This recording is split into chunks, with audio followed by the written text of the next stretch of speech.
People like you don't belong here." Those sharp words cut through the air like a blade. They came from Malene Cross, the proud, cold president of the local HOA, as she sat across from me in that sterile, windowless conference room. Fluorescent. Lights buzzed overhead, glaring down on me as though I were under interrogation. I didn't flinch, though. Through the wide glass window behind her, I could see the truth. The wide stretch of my farm, my land, my sweat, sprawling like a living miracle across the horizon. Just a few years earlier, it had been nothing but a poisoned graveyard of dirt.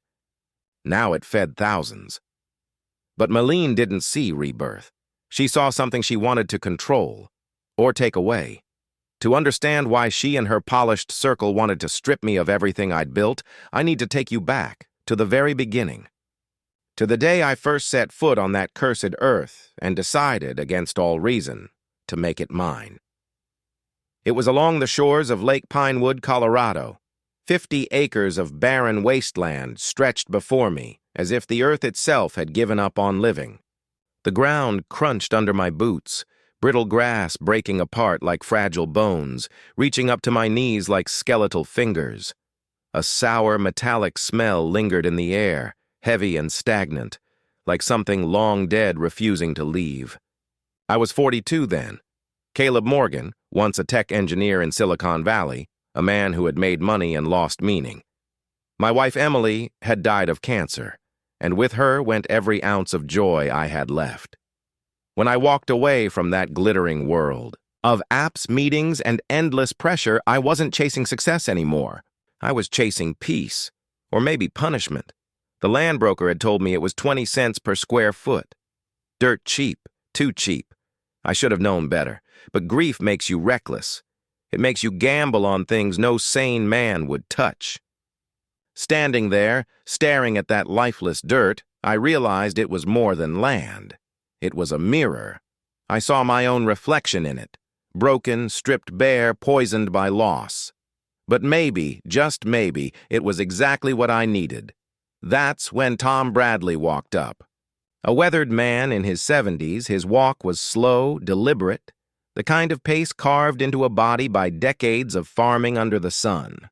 His hands, spotted and rough, clutched a faded baseball cap. His eyes carried a sadness that felt uncomfortably familiar.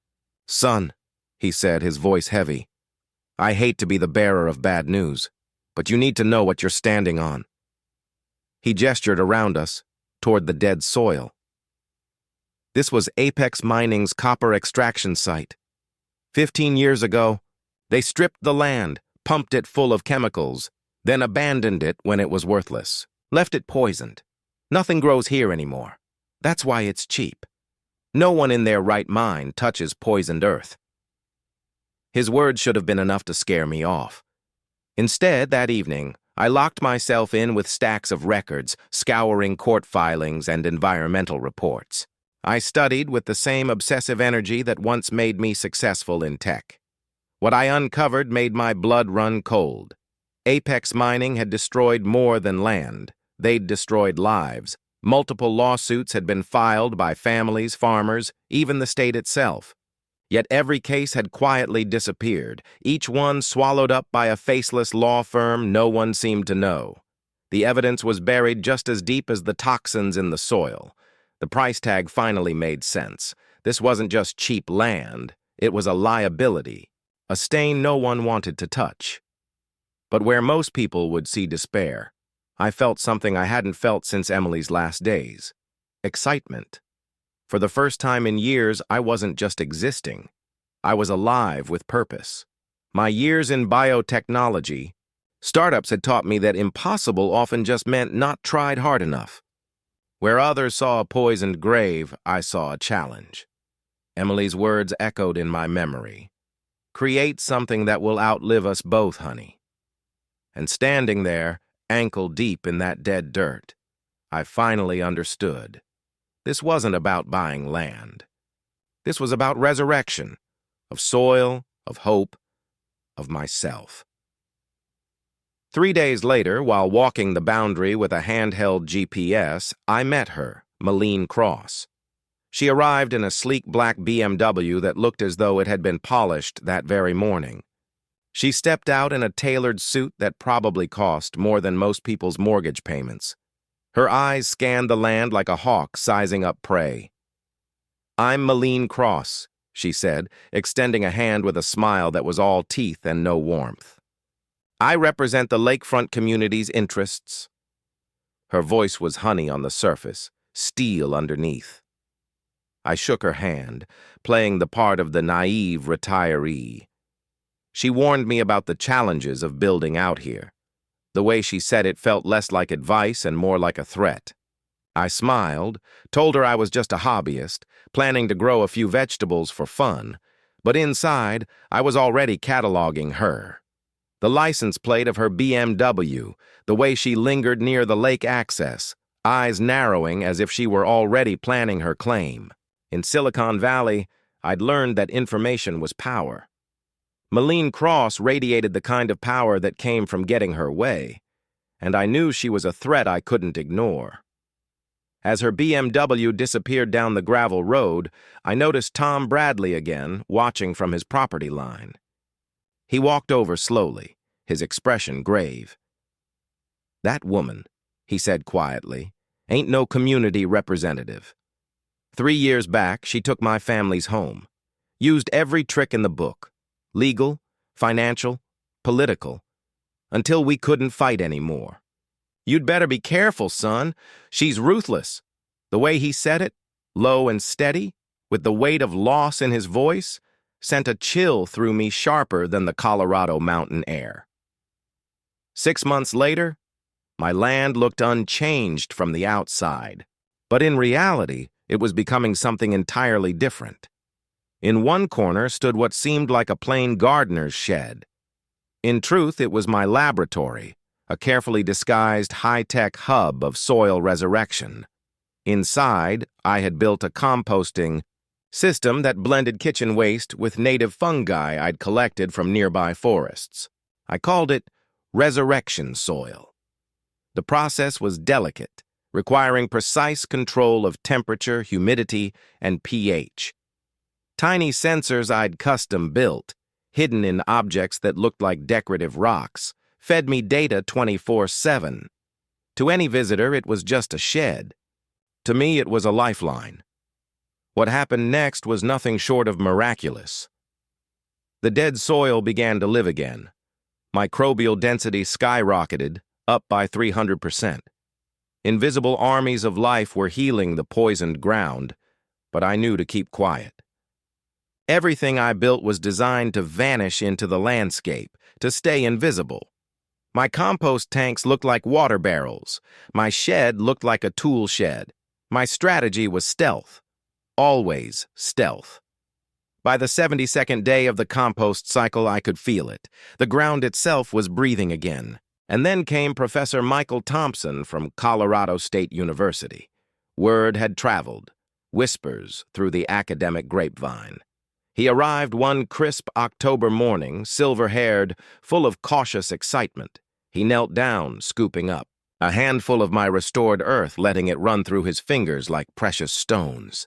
"I've studied soil for 30 years, he said slowly, almost reverently, "and I've never seen anything recover this fast. What exactly have you done here?" I tried to explain. Composting fused with targeted fungi, small-scale biotech adapted to farm soil, but I could see the disbelief in his eyes. He couldn't understand how this was happening without industrial labs and millions in funding. But I wasn't done. Not even close. Because beneath the peaceful grass and decorative trees, I had created something that almost no one would believe. A hidden underground farm. From above, my land looked like a simple park, but beneath the soil was a network of hydroponic tunnels, climate-controlled greenhouses, and irrigation systems so advanced they could make engineers weep. It was my secret world.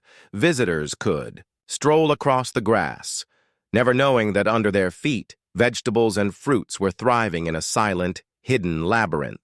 After 8 months of operation, that underground system was producing 2 tons of food every month. Every carrot, tomato, and pepper I sold through carefully chosen farmers markets and local restaurants. The chefs loved it. They raved about the flavors, convinced it was just good mountain soil. They had no idea they were tasting the future. The revenue was strong, yes, but what mattered most was the proof. Proof that poisoned land could live again. Proof that even the most broken things could be reborn. The revenue stream was substantial, but more importantly, it proved that my biological resurrection concept could work at commercial scale. Brett Williams contacted me on a Wednesday afternoon after his restaurant client raved about my tomatoes, saying they were unlike anything he'd ever tasted. Brett ran a startup called Green Trace that helped consumers track the origins of their food using blockchain technology and quality metrics. An energetic guy in his early 30s with an entrepreneur's enthusiasm and a genuine passion for sustainable agriculture, he proposed a partnership that could take my products to a much wider market. If we can scale this and document your growing methods, we could revolutionize how people think about soil recovery and sustainable farming, he said over coffee at my kitchen table, gesturing excitedly toward my innocuous-looking garden outside. That's when I made my second major discovery, one that would change everything. While researching the industrial contamination of my property, I'd been diving deep into Apex Mining's corporate archives and legal documents, looking for clues about exactly what chemicals they'd used and where they dumped them. Hidden in a pile of bankruptcy filings from their subsidiary companies, I found technical reports that made my blood boil. Apex Mining had developed and tested soil remediation techniques that were remarkably similar to what I'd created, but they'd buried the research to avoid taking responsibility for cleanup costs that would have run into the billions of dollars across multiple sites. The implications were staggering.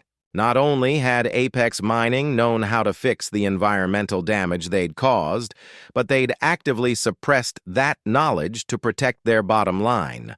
Thousands of acres of poisoned land could have been restored years ago, preventing countless health problems for nearby communities and returning valuable agricultural space to production. Instead, they'd chosen to walk away and let the damage fester, probably assuming that nobody would ever figure out how to reverse what they'd done. I realized I wasn't just running a successful farming operation. I was sitting on proof of corporate, environmental crime on a massive scale. My peaceful morning routine was shattered when I looked out my kitchen window and saw Malene Cross approaching with two large men in matching polo shirts who moved with the stiff precision of private security. They identified themselves as HOA compliance inspectors and informed me that my property violated community aesthetic standards and land use regulations. Malene's smile was even colder than I remembered, and her official notice gave me exactly 30 days to register all agricultural activities or cease operations entirely. The legal language was precise and threatening, clearly crafted by expensive lawyers who specialized in using bureaucracy as a weapon. After they left, I walked slowly around my property, examining it from their perspective and trying to understand what had triggered this sudden attention. That's when I found it. A small electronic device about the size of a quarter, magnetically attached to the undercarriage of my truck. Someone had been tracking my movements, probably for weeks, learning my routines and mapping my network of restaurant, customers, and suppliers. The game had officially begun, and Malene Cross had just revealed that she was playing for much higher stakes than I'd imagined. Expanding my underground ecosystem required a calculated risk that would either provide perfect cover or paint a giant target on my back. I introduced 15 bee colonies to my property, ostensibly for pollination and honey production, but really as a psychological weapon and yearly warning system. The bees adapted to my restored environment with remarkable enthusiasm, producing honey so pure and distinctively flavored that it tasted like liquid gold mixed with wildflower dreams. Within weeks, local beekeepers were asking where I'd sourced my colonies, and I realized I'd accidentally created something that would draw attention whether I wanted it or not. My strategic gamble paid off when I decided to enter my honey in the Colorado. State fair, knowing that media attention would create a protective shield around my operation. The crystalline amber liquid won first place in the Artisol honey category, beating out operations that had been perfecting their craft for decades. Local news stations picked up the story of the urban homesteader creating miracles with rescued land, and suddenly my property had a public profile that would make it much harder for anyone to quietly shut me down. The television segment showed my rolling green lawn and happy bees, with no hint of the sophisticated agricultural operation humming beneath the surface while building a 3-meter windbreak wall using recycled stone. I made a discovery that would change everything about my relationship with Malene Cross and her mysterious backers. The deep foundation work required excavation down to the water table, and when my shovel struck an underground stream, pressurized, water shot up like a natural fountain. The pressure was extraordinary, suggesting this wasn't just groundwater, but part of a much larger aquifer system that extended deep into the Colorado bedrock. I collected samples immediately, knowing that water rights in Colorado were serious business, and that any significant discovery could trigger legal complications.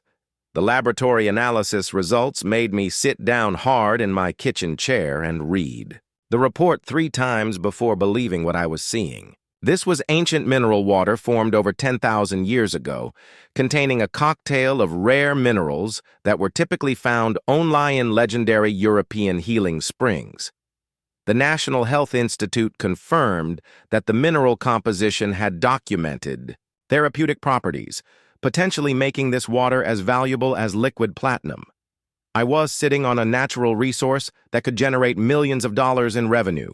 But more importantly, I now understood why Malene Cross had taken such a keen interest in my apparently worthless poisoned land. Malene's response to my growing public profile was swift and aggressive. She organized an emergency community meeting, claiming that my unregulated water usage threatened the entire lakefront ecosystem and demanded immediate oversight of all groundwater access on my property. Her presentation was polished and compelling, filled with environmental buzzwords and community safety concerns that sounded reasonable to anyone who didn't know her real agenda. She positioned herself as the protector of Lake Pinewood's pristine environment, conveniently ignoring the fact that Apex Mining had been pumping toxic chemicals into that same environment for decades. Maria Santos appeared in my life like an answer to prayers I hadn't known I was praying. The environmental lawyer was Tom Bradley's daughter, a woman in her mid-30s with her father's gentle eyes and a spine made of tempered steel. She'd watched Malene's HOA systematically destroy her father's life through bureaucratic harassment and legal manipulation, and she was eager to help me avoid the same fate. My father lost everything because he tried to fight them alone and didn't understand the game they were playing. She told me over coffee, spreading legal documents across my kitchen table. But you're not alone, and we're going to beat them at their own game. The attack came on a moonless night when the mountain darkness was thick enough to hide an army. I was awakened by a sound I'd never heard before. The angry collective roar of 15,000 bees whose homes were being destroyed by men with sledgehammers. 8 of my 15 hives were smashed to pieces before I could get outside, and the surviving bees filled the air like a living storm, their fury echoing off the lake's surface and carrying across the entire neighborhood. The sound was primal and terrifying, like nature herself screaming in rage at the senseless destruction. The bee attack became an instant social media phenomenon, but not in the way the perpetrators had intended. Videos of grown men running in panic from swarms of angry bees went viral within hours, accompanied by commentary from viewers who couldn't understand why anyone would destroy beehives in the middle of the night. The public reaction was overwhelmingly sympathetic to me and critical of whoever had been cruel enough to attack innocent insects. Comments flooded in calling the destruction heartless and environmental terrorism, turning what had been intended as intimidation into a public relations disaster for my enemies. My hidden security cameras had captured everything in crystal clear detail, including the face of Rick Molina, a maintenance worker employed by the HOA, wielding a hammer against my beehives like he was demolishing condemned buildings. The footage was legally admissible evidence of criminal trespass and property destruction, but more importantly, it proved that the HOA was directly involved in what they'd tried to frame as random vandalism. Maria filed charges immediately, and Detective Ray Harrison, Tom's old friend from the county sheriff's department, took personal interest in the case after seeing the deliberate cruelty of the attack. The deeper Maria and I dug into HOA records, the more disturbing the picture became. Malene Cross wasn't just some overzealous community organizer. She was the former CEO of Pinewood Development, a subsidiary company that had been responsible for cleaning up industrial sites after Apex Mining abandoned them.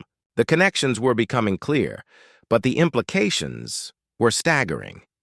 She hadn't just known about the valuable water source on my land. She'd probably orchestrated my opportunity to buy it in the first place, assuming I'd fail to restore the soil and eventually sell to her at an even greater loss. As I stood among the wreckage of my beehives, watching my surviving colonies slowly reorganize themselves in the early morning light, Maria handed me a manila folder that would crack the case wide open. Malene Cross didn't just work for Apex Mining, she said quietly, her voice tight with controlled anger. According to these incorporation documents, she may have been the one who arranged for you to find and purchase this specific piece of land. You didn't stumble onto a bargain, Caleb. You walked into an elaborate trap. Maria and I spent the next 3 weeks diving deeper into corporate records than any sane people should. Armed with my Silicon Valley hacking skills and her legal expertise in following paper trails that companies desperately wanted to keep buried, what we discovered was a pattern of systematic land acquisition that stretched across 6 states and involved the deliberate contamination and subsequent cleanup of valuable properties. Malene Cross hadn't just worked for Apex Mining. She'd been the architect of their most profitable scam, using environmental disasters as opportunities to acquire prime real estate at pennies on the dollar. The most heartbreaking piece of the puzzle came from Tom Bradley himself, sitting in my kitchen on a gray October morning with coffee growing cold in his weathered hands. 3 years ago, he'd owned 20 acres adjacent to my current property, land that had been in his family for 2 generations, and where he'd planned to build a memorial garden for his wife, Martha. She died of the same cancer that took my Emily, likely caused by drinking contaminated groundwater from Apex Mining's operations for decades. Malene used the HOA like a weapon, he said, his voice barely above a whisper. Every month brought new violations, new fines, new regulations that applied only to my property. She bled me dry with legal fees until I had no choice but to sell. The cruelest detail of Tom's story was the timing. Malene had accelerated the harassment campaign to coincide with the 40th anniversary of his wedding to Martha, forcing him to sign over Highland on the exact day he should have been celebrating their life together. The psychological manipulation was so calculated and vicious that it took my breath away. This wasn't just business. This was personal cruelty elevated to an art form, designed to break people's spirits along with their bank accounts. Tom's eyes filled with tears as he described watching bulldozers destroy Martha's rose garden the day after the sale closed, erasing 40 years of careful cultivation. In a single afternoon, my investigation into Malene's broader operations revealed the scope of her ambitions and the cold-blooded efficiency of her methods. She wasn't just targeting my water source for a simple development project. She was executing a master plan to acquire the entire lakefront area for a luxury resort complex valued at over $500 million. The plan included a high-end spa built around the mineral water source, private residences for wealthy buyers, and a bottled water operation that would generate hundreds of millions in ongoing revenue. Every family she'd driven from their homes was just a small obstacle in her path to creating a playground for the ultra-wealthy. Brett Williams proved to be more than just an enthusiastic startup founder when he uncovered the most sinister aspect of Maline's operation. Using his Green Trace app's network of restaurant partners, he'd identified a disturbing pattern of coordinated business pressure that extended far beyond my property. Every farmer and small food producer around Lake Pinewood had mysteriously lost their major customers within weeks of refusing to sell their land to Maline's development company. The restaurants received consulting advice from an anonymous firm warning them about potential supply chain risks from local producers, effectively cutting off the economic lifelines that allowed small operations to survive. Detective Ray Harrison's investigation into the Beehive attack opened up a much larger criminal conspiracy than any of us had anticipated. Rick Molina, faced with felony charges and the possibility of serious prison time, decided that loyalty to Maline Cross wasn't worth sacrificing. His freedom, under questioning, he revealed that destroying my beehives was just the latest in a long series of maintenance tasks he'd performed for the HOA, including contaminating wells, damaging irrigation systems, and even arranging accidents that destroyed crops and livestock belonging to uncooperative property owners. Maline's response to our growing investigation was to escalate the legal warfare to a level that would have bankrupted most people. She filed a comprehensive lawsuit against me, claiming environmental violations, unlicensed commercial agriculture, public health hazards, and water rights infringement, demanding $2 million in damages and immediate cessation of all farming activities. The lawsuit was a masterpiece of legal intimidation filled with technical violations and bureaucratic requirements that would have cost a fortune to defend against, even if they were completely baseless. Her message was clear: surrender now, or be destroyed by legal fees and court proceedings that could drag on for years. My counterattack came from an unexpected direction.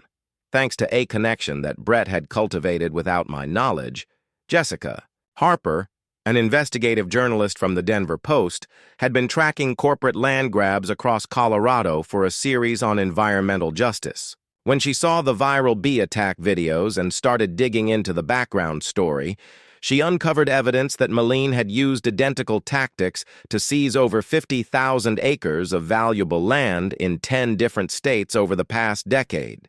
The scale of the operation was breathtaking, representing potentially billions of dollars in stolen property and destroyed lives. Jessica's preliminary research revealed that Maline's companies had targeted areas with specific characteristics: environmental contamination that reduced property values, valuable natural resources that weren't immediately obvious, and small communities without the financial resources to fight extended legal battles.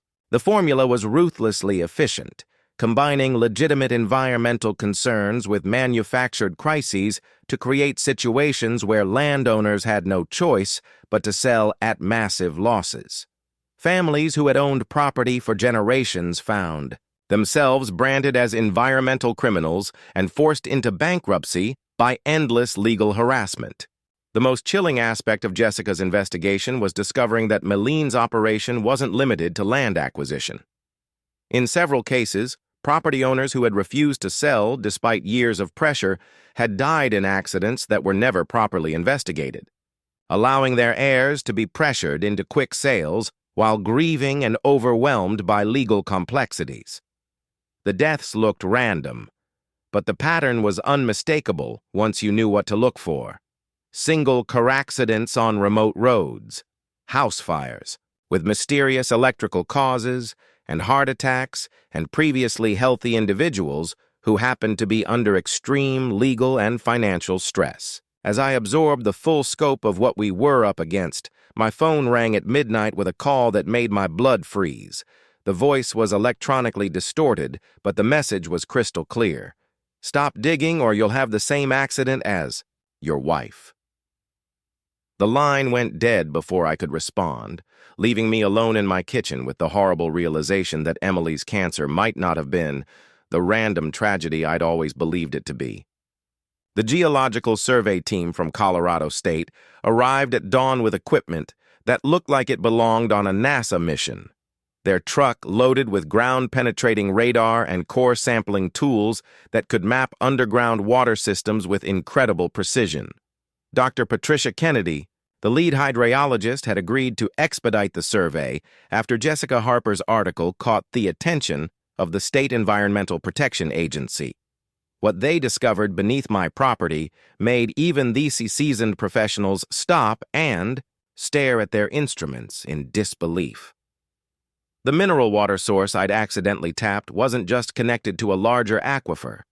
It was the primary access point to the largest pristine water system in the entire Rocky Mountain region.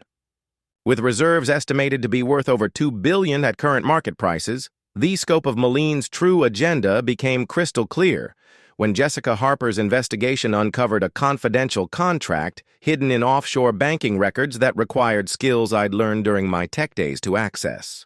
2 years before I'd even heard of Lake Pinewood, Maline had signed an exclusive partnership agreement with Aqua Global, a multinational corporation specializing in premium bottled water operations.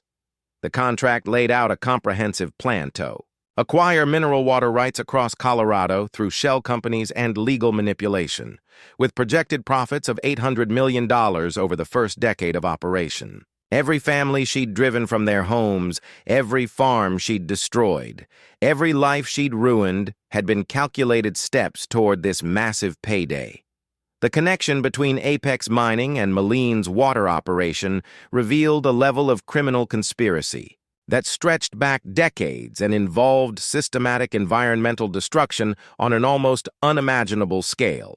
Apex Mining had known about the mineral water deposits during their copper extraction operations, but revealing that information would have triggered federal water protection regulations that would have made their mining activities impossible.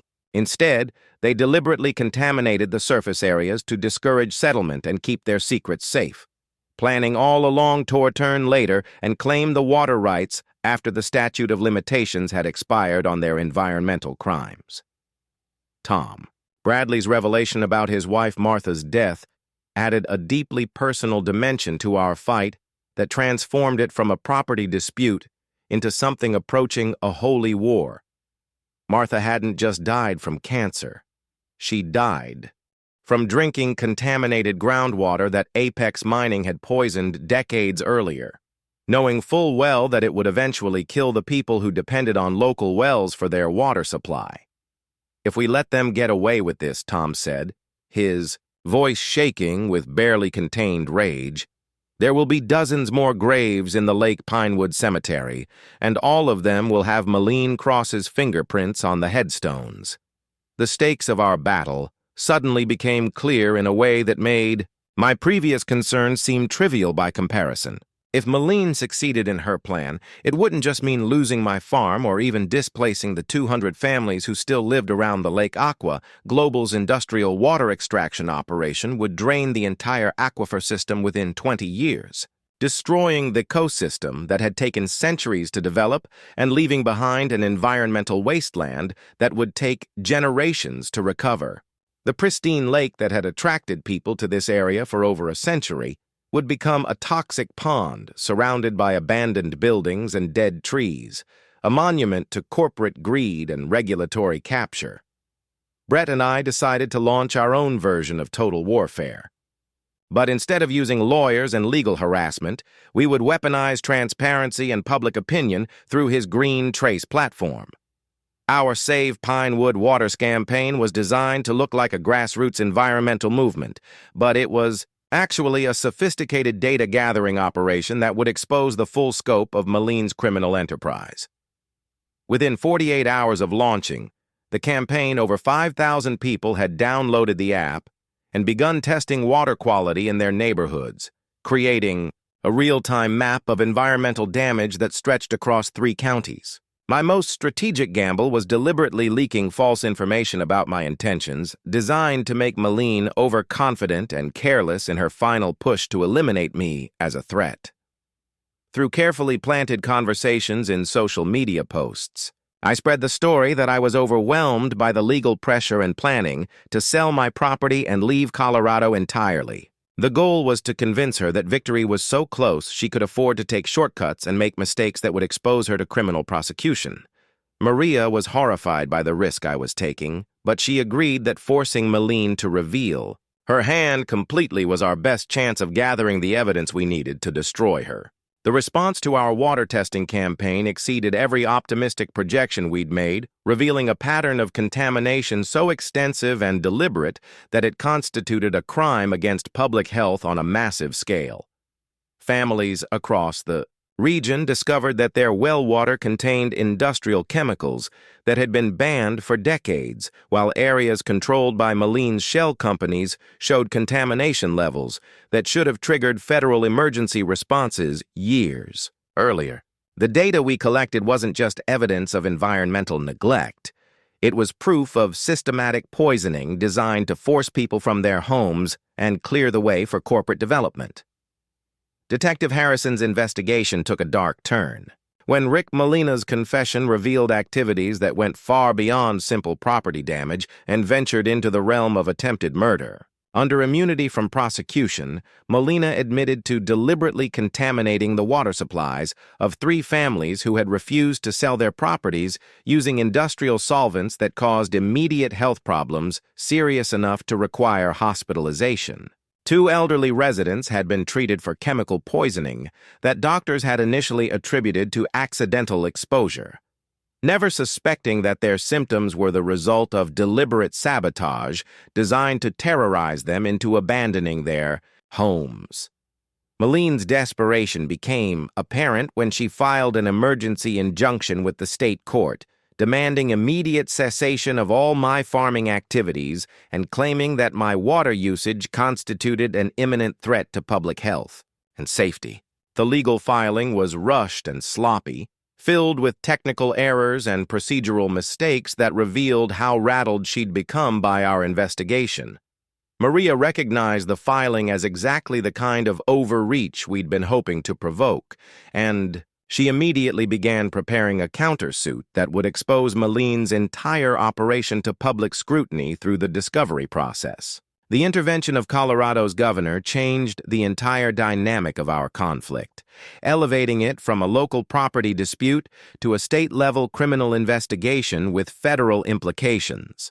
Governor Patricia Walsh had built her political career on environmental protection and corporate accountability, and Jessica Harper's articles had made Malene's activities a statewide scandal that demanded immediate action.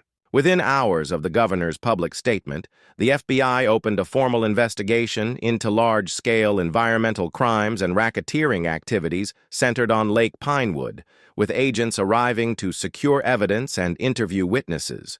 The night before our scheduled court hearing, Malene made her most desperate and self-destructive move by personally setting fire to my main greenhouse and laboratory, apparently believing that destroying the physical evidence of my successful soil remediation would somehow support her claims about environmental contamination. My automated irrigation system managed to contain most of the fire damage, but the psychological impact of seeing months of work reduced to charred ruins was devastating.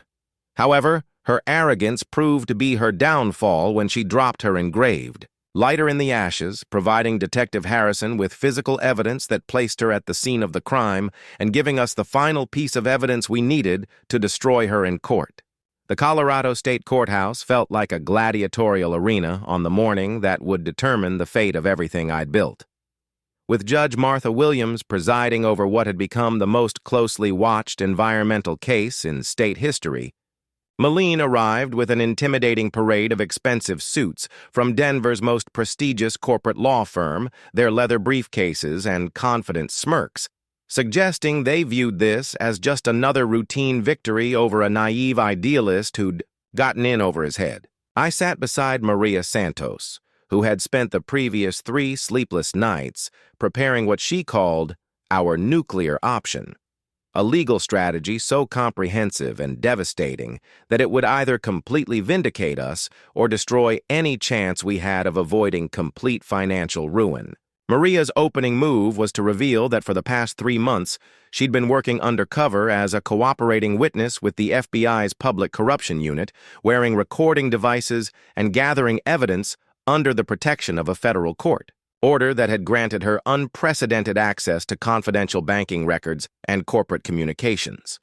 Every phone call Malene had made, every email she'd sent, every financial transaction she'd authorized had been meticulously documented by federal agents who were building a racketeering case that stretched across multiple states and involved dozens of corporate entities. The revelation sent shockwaves through Malene's legal team, who suddenly realized they were no longer defending a simple property dispute, but were potentially accessories to a federal criminal conspiracy. Brett Williams took the stand with a laptop connected to a large screen, presenting data visualization that transformed months of investigation into an undeniable pattern of systematic environmental terrorism. The Green Trace app had collected water quality samples from over 12,000 households across 7 states, creating a real-time map of contamination that clearly showed how areas controlled by Malene shell companies had pollution levels that were literally hundreds of times higher than the federal safety standards. The data had been independently verified by 3 separate laboratories and reviewed by environmental scientists from major universities, creating an evidentiary foundation so solid that even Malene's high-powered attorneys couldn't challenge its accuracy or relevance. The courtroom fell silent as Brett displayed aerial footage captured by drones and time-lapse photography that documented the complete restoration of my property over the past 18 months. The visual evidence was stunning. Dead brown earth gradually transformed into a thriving ecosystem that supported not only abundant food production, but also returning wildlife populations that hadn't been seen in the area for decades. Expert testimony from soil scientists and ecological restoration specialists confirmed that my farming operation had actually improved environmental conditions rather than degrading them, creating a model of sustainable agriculture that could be replicated across thousands of contaminated sites nationwide. Rick Molina's appearance as a prosecution witness marked the moment when Malene's carefully constructed facade began to crumble completely, under immunity from federal prosecution.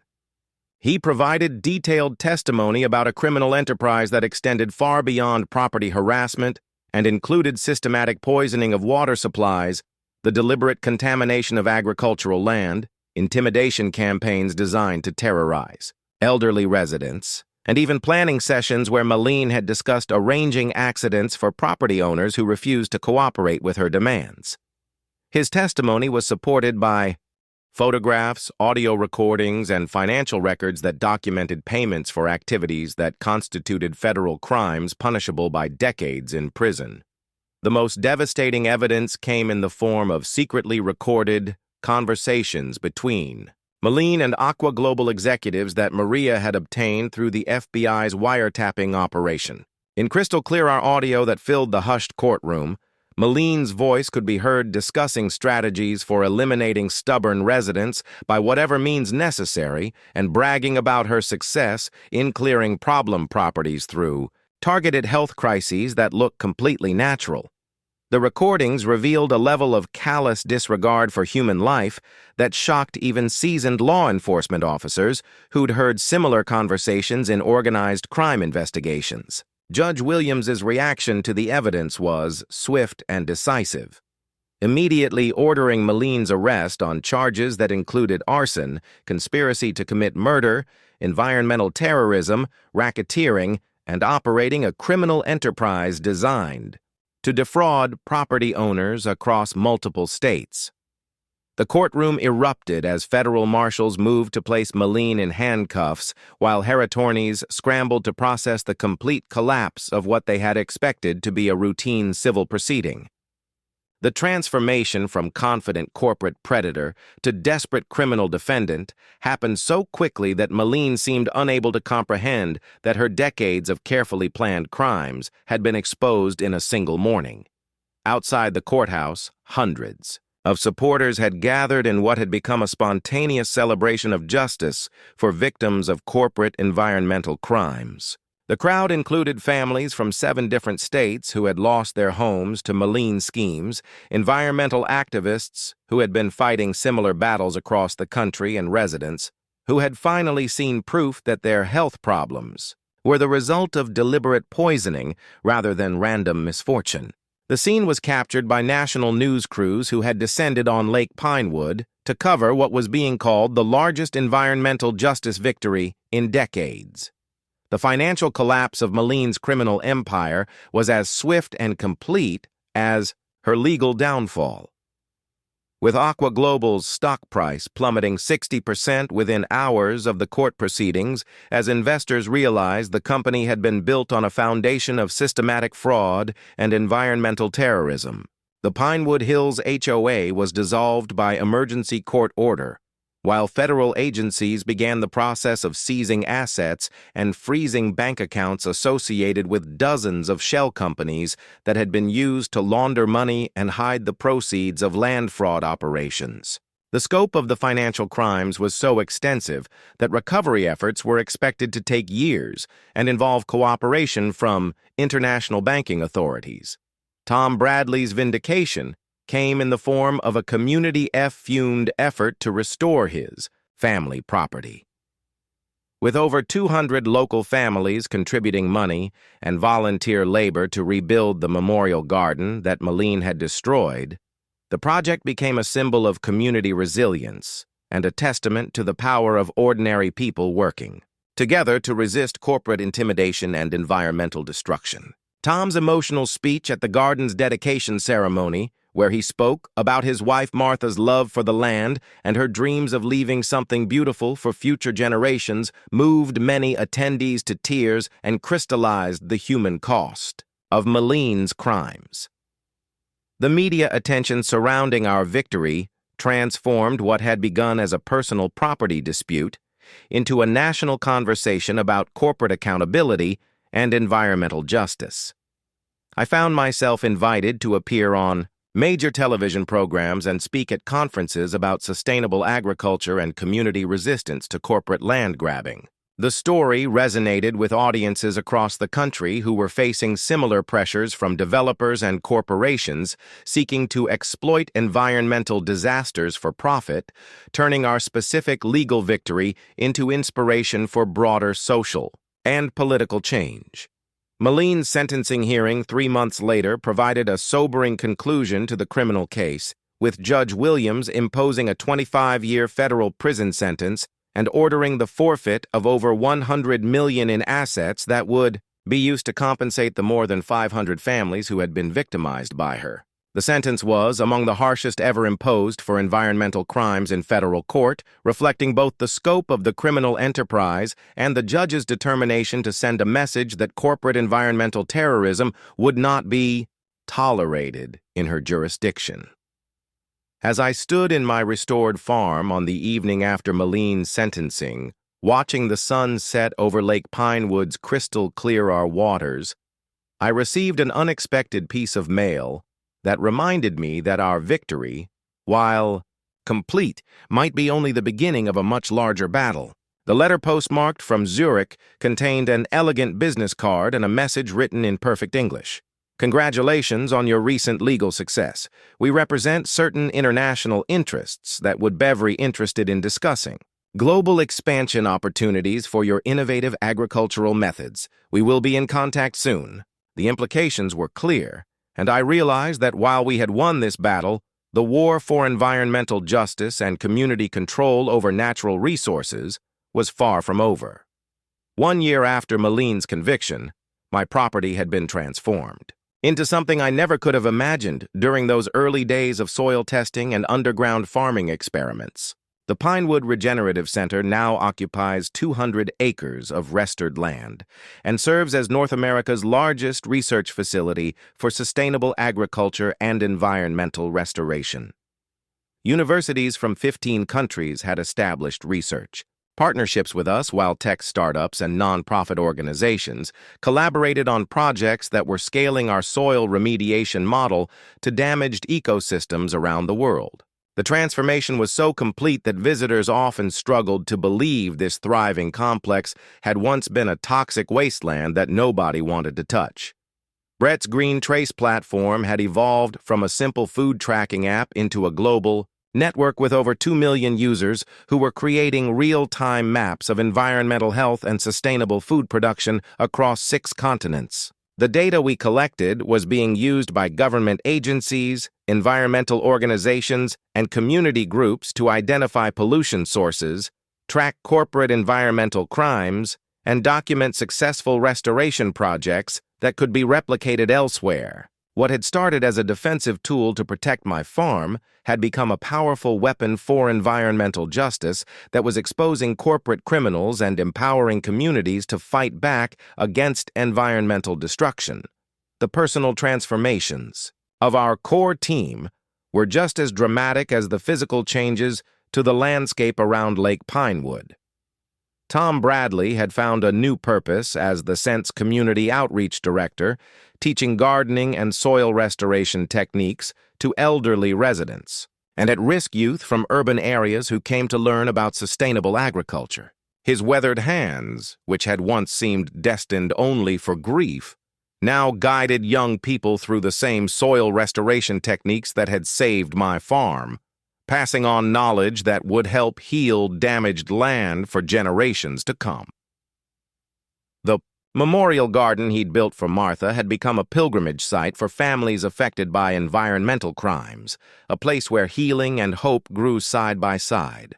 Maria Santos had parlayed her victory in our case into Colorado's largest environmental law practice, specializing in protecting farmers, indigenous communities, and low-income neighborhoods from corporate environmental exploitation.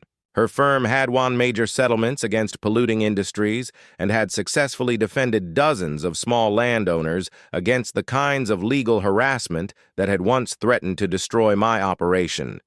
She'd become a nationally recognized expert on environmental justice law, frequently testifying before Congress and training other attorneys in the tactics needed to fight corporate environmental criminals. Detective Ray Harrison's promotion to county sheriff had given him the authority and resources to pursue corporate environmental crimes with unprecedented effectiveness. His specialized unit had secured convictions against executives from 3 major corporations involved in illegal dumping and land fraud schemes similar to Maline's operation. The law enforcement techniques we developed during our investigation had been adopted by agencies across the country, creating a new model for prosecuting complex environmental crimes that had previously been considered too difficult to pursue. The economic impact of our success extended far beyond the immediate area around Lake Pinewood, generating sustainable employment for over 3,000 people and attracting green technology companies that were drawn to our region's reputation as a center for environmental innovation. My farm now produces 500 tons of organic food per month, supplying restaurants and grocery stores across the Rocky Mountain region with produce grown in soil that has been completely restored from industrial contamination. The mineral water source that had triggered our conflict with Maline was now protected under federal environmental regulations and was being sustainably harvested to support the local community rather than enriching distant corporate shareholders. The global recognition of our work had exceeded my wildest expectations, with invitations to speak at environmental conferences on every continent and consulting requests from governments seeking to replicate our restoration techniques in their own contaminated regions. The United Nations had designated our center as a demonstration site for sustainable development goals, while the European Union was funding pilot projects based on our methods in former industrial areas across Eastern Europe. What had begun as a personal project to heal my own grief had become a beacon of hope for environmental restoration worldwide.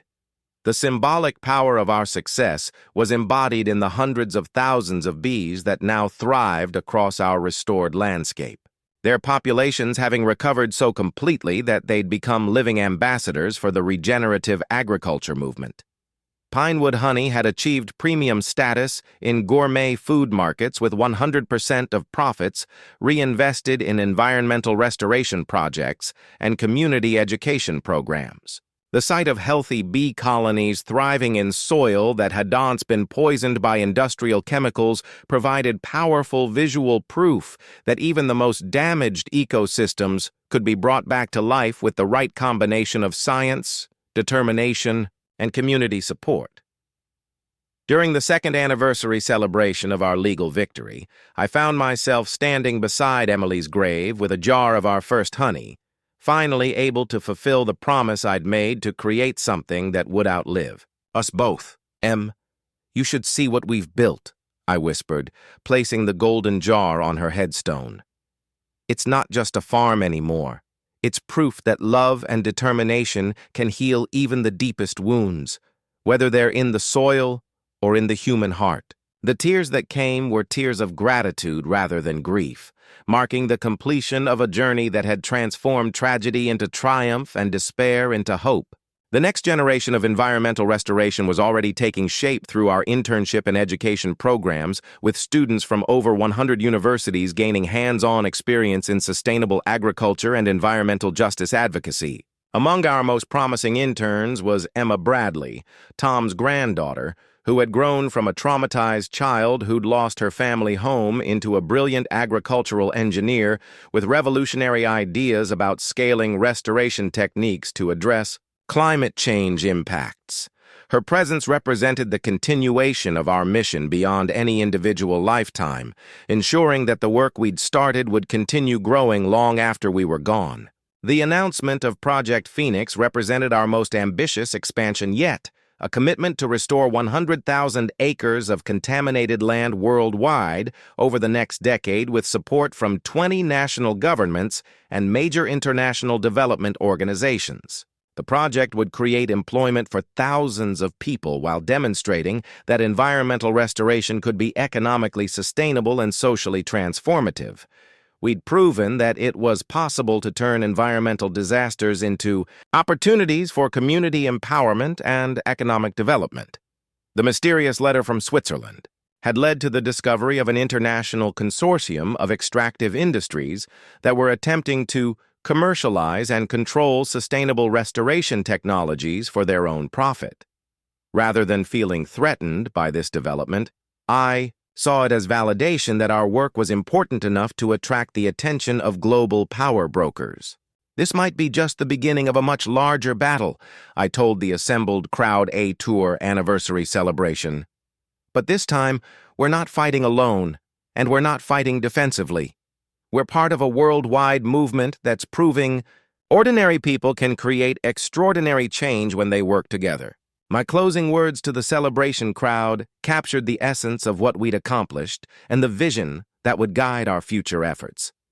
From a 20-cent wasteland, we didn't just create a multi-million-dollar agricultural operation. We proved that one person with enough determination and the courage to seek the truth can defeat an entire system of corruption and environmental destruction. We've shown that healing the earth and healing our communities are the same work, and that both are possible when we refuse to accept that things can't be changed. The applause that followed wasn't just for our past victory, but for the hope we'd kindled that a better future was not only possible, but inevitable when ordinary people decide to fight for it. If you're facing your own battle against corrupt systems, or feeling powerless in the face of injustice, remember that one person with determination and truth can change everything. My journey from a 20-cent wasteland to environmental victory proves that even the most impossible dreams are achievable when you refuse to give up. Your story matters too, and I'd love to hear it. If this inspired you to keep fighting your own battles, hit that like button and subscribe to Happer Stories for more real-life triumphs that prove ordinary people can create extraordinary change.